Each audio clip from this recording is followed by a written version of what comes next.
আসসালামু আলাইকুম, কেমন আছেন সবাই? বিনুর বিশ্বে আপনাদের সবাইকে জানাই স্বাগত। আজকে খুব পাপড়ি চাট খেতে ইচ্ছা করছিল জানেন তো, তাই ভাবলাম বাড়িতেই একটা চাট বানানো যাক। পাপড়ি চাট নয়, তবে পাপড়ি চাটের সঙ্গে সরাসরি টক্কর দেওয়ার মতো একটা চাট। আমার তো খেয়ে ভীষণ ভালো লেগেছিল। আর বাড়িতে যখন তৈরি, হেলদি তো বটে, আর খুব ঝটপট তৈরি হয়ে যায়। তাই ভাবলাম যে রেসিপিটা আপনাদের সঙ্গেও শেয়ার করি। চলুন তাহলে আর কথা না বাড়িয়ে চাটটা তৈরি করা যাক।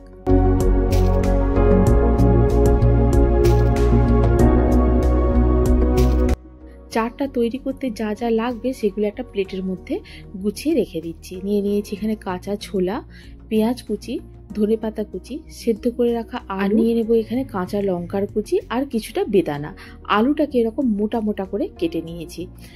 আর নিয়েছি এখানে তেঁতুলের মিষ্টি চাটনি। এটাকে একটু জল দিয়ে পাতলা করে নিয়েছি। তেঁতুলের মিষ্টি চাটনিটা একটু ঘন থাকে, সেটাকে একটুখানি নিয়ে আর একটু জল দিয়ে এটাকে পাতলা করে গুলে নিতে হবে।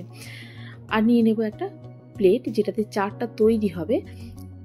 এবারে আলুগুলোকে পাপড়ির মতো করে এক এক করে প্লেটের উপরে সাজিয়ে দেব।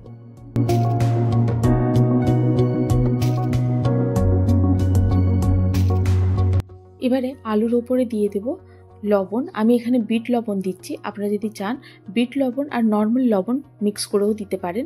দিয়ে দিচ্ছি এখানে চাট মশলা পাউডার, আর দিয়ে দেবো একটা ভাজা মশলার গুঁড়ো, যেটা আমি বাড়িতেই তৈরি করেছিলাম। এতে আছে ধনে, জিরে আর গোলমরিচ অল্প করে, আর একটা এলাচ দিয়ে ড্রাই রোস্ট করে গুঁড়ো করে রেখেছিলাম, সেটাই দিলাম। আর দিয়ে দিচ্ছি পেঁয়াজ কুচি। পেঁয়াজটাকে খুব ছোট ছোট করে কুচিয়ে নিয়েছি, সেটাই দিলাম। আর দিয়ে দিচ্ছি এখানে কাঁচা ছোলা।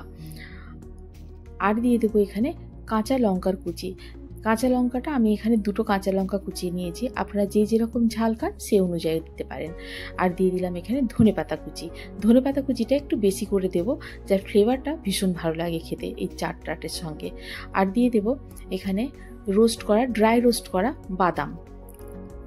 এইটাই কিন্তু চাটে খুব ভালো লাগে খেতে, ড্রাই রোস্ট করা বাদামটা।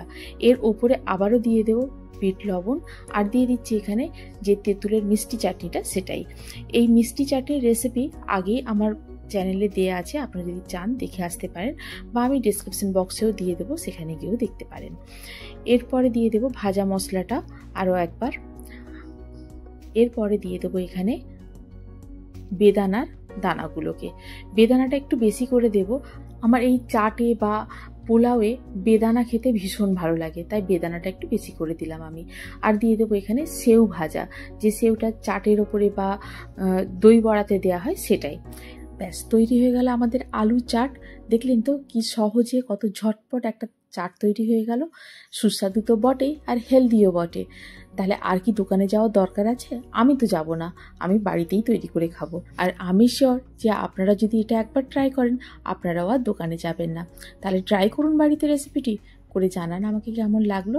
যদি ভালো লেগে থাকে তাহলে বন্ধুদের সঙ্গে শেয়ার করুন। আর যদি কোনো নতুন বন্ধু থেকে থাকেন তাহলে আমার চ্যানেলটিকে সাবস্ক্রাইব করে পাশে থাকার অনুরোধ রইল। আর হ্যাঁ, যারা আমার পেজটি দেখছেন তাদের উদ্দেশ্যে বলবো, আমার এই রেসিপিগুলো আপনাদের পেজে শেয়ার করুন, যাতে আমি আরও এগিয়ে যেতে পারি।